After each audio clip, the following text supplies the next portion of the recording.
Hello and welcome. Today we're talking about Brixton Windmill, which is over 200 years old and is certainly not something you expect to find in fairly central London. I'll be explaining its history, how on earth it survived, and also explaining how it works, having a look inside the building and where you can buy Brixton flour today.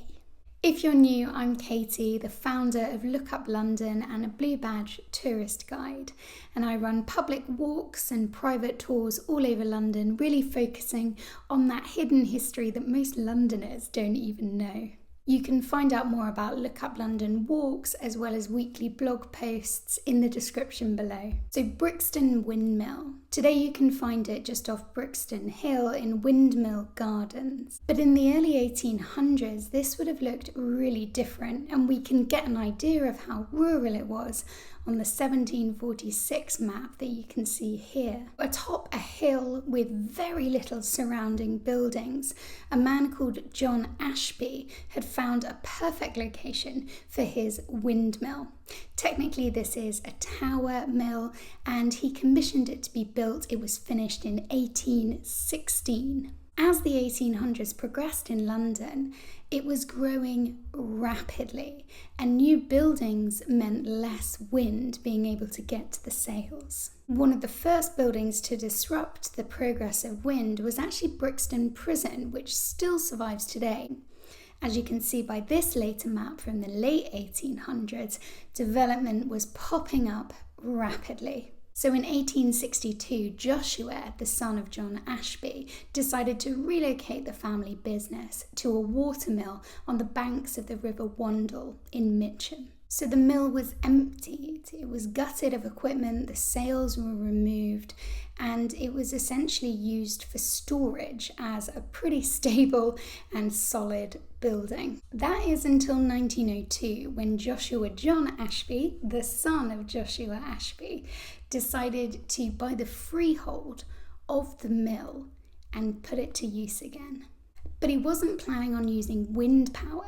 At this point, it's all about steam power, and amazingly, you can see the little machine inside the windmill today. I say little, it's still pretty impressive to think that all of that space of the windmill, you can now make as much flour with just this machine. Now, today, it still produces Brixton flour that you can buy, although of course it's not powered by steam but electricity. However, interestingly, 24% of the national grid's electricity supply comes from wind power. So in a way, we've kind of gone full circle. The Ashby family used this machine to produce fine quality flour. It was sold in Harrods and other West End stores, and they did that until the business closed in 1934. From then, the mill fell into disrepair. But thankfully it was restored in the 1960s and again in the 1980s, and today it's grade 2 star listed.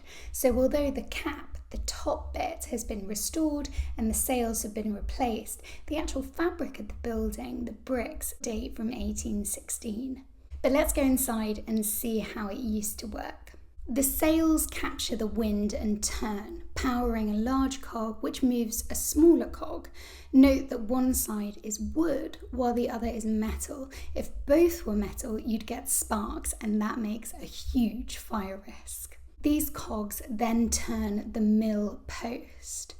The 19th century mill post inside today is actually from a different mill in Lincolnshire, brought through London on the back of a lorry in the 1960s, and you can see the initials of the old miller. The mill post then turns the mill stone, which grinds the wheat into flour. It was an apprentice's job to watch the stone closely, making sure the flow of grain was steady, hence the phrase for hard work of nose to the grindstone. The flour would then be put into bags and offloaded into carts from this window, which once had a balcony. If you'd like to visit Brixton Windmill, head to their website where they have an updated list of their open days and how you can book tours to go inside and hear more about the history.